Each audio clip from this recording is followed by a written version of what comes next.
Today I'm going to show you a super simple recipe that I've been obsessed with lately. It's a 2-ingredient ice cream, and you don't need an ice cream machine or a Ninja Creami, though I am going to pour some into my creamy pint. But really all we need is some Medjool dates and a can of full fat coconut milk, and we're going to put them together and we're going to freeze them, and then we're going to use our food processor to make our ice cream. So we're just going to start by pitting our dates. I'm using 8 dates here to go with 1 can of coconut milk. You can adjust this if you find this too sweet. You can go with 5 or 6 dates. Now, one thing, I just missed that date right there. Did you see how it's got a black end? And in a minute, as I'm cleaning up the pits, I'm going to notice that there is some mold on that one, and then I'm going to dig through the dates to find the date it came from. See, look, I picked that one up, and then I'm like, okay, which one did it come from? You want to watch for that. Sometimes you will actually get one that's totally black on the inside. This one was just black on one end. Sometimes when you open it, it's like a puff of black smoke. You want to discard that one and get a new date. Also look for the little, I don't know what you call them, the little hats on the top where the stem would come from. You want to pull those off too when you're pitting your dates. And we're just going to dump them in a high-speed blender. If you don't have a high-speed blender, go ahead and use a food processor. It may not get it quite as smooth, but it will do the job. Next, we're adding a full can of coconut milk. This is awesome because you do not need to think ahead so much as like the no churn ice cream, where you need to separate the fat from the water.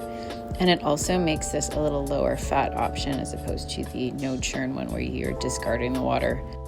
So then just grab your blender, and then we're going to blend this until it's nice and smooth. So I'm going to take the top off here so you can see it. It's going to start out on the whiter side, and you're going to see some chunks. You see how it's kind of not smooth yet.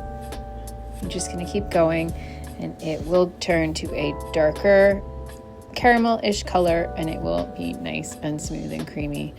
That's when I stop. I scrape down the sides, and then I'm going to blend it just a little bit more just to make sure all the little bits are blended.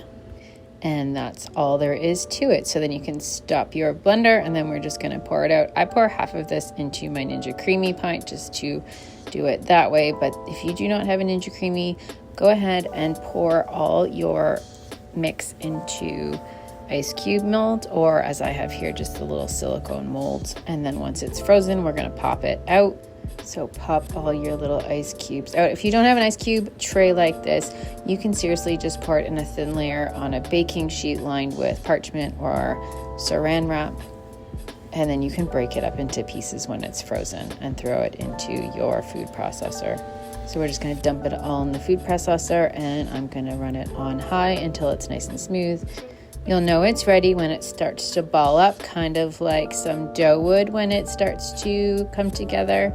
That's when you're going to stop it, and your ice cream is all done. So you can scoop it and enjoy it like this. It's smooth, it's creamy, and I love the complex flavors and almost caramel notes that the dates create in this ice cream. Stick around and I will show you how to make a chocolate version of this in a sec.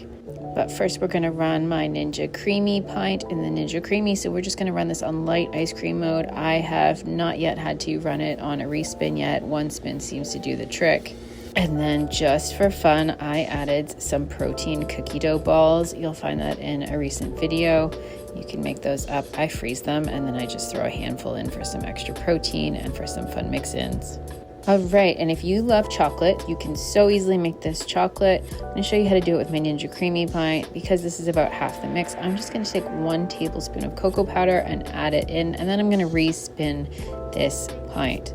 I love that sugar content wise, this pretty much matches the commercial vegan coconut-based ice creams that we have available to us, but it's made with dates, so it's naturally sweetened. It's a little bit better for you. It doesn't have all the additives and stabilizers, and it is so easy to make and so delicious. I hope you guys enjoy this as much as I do.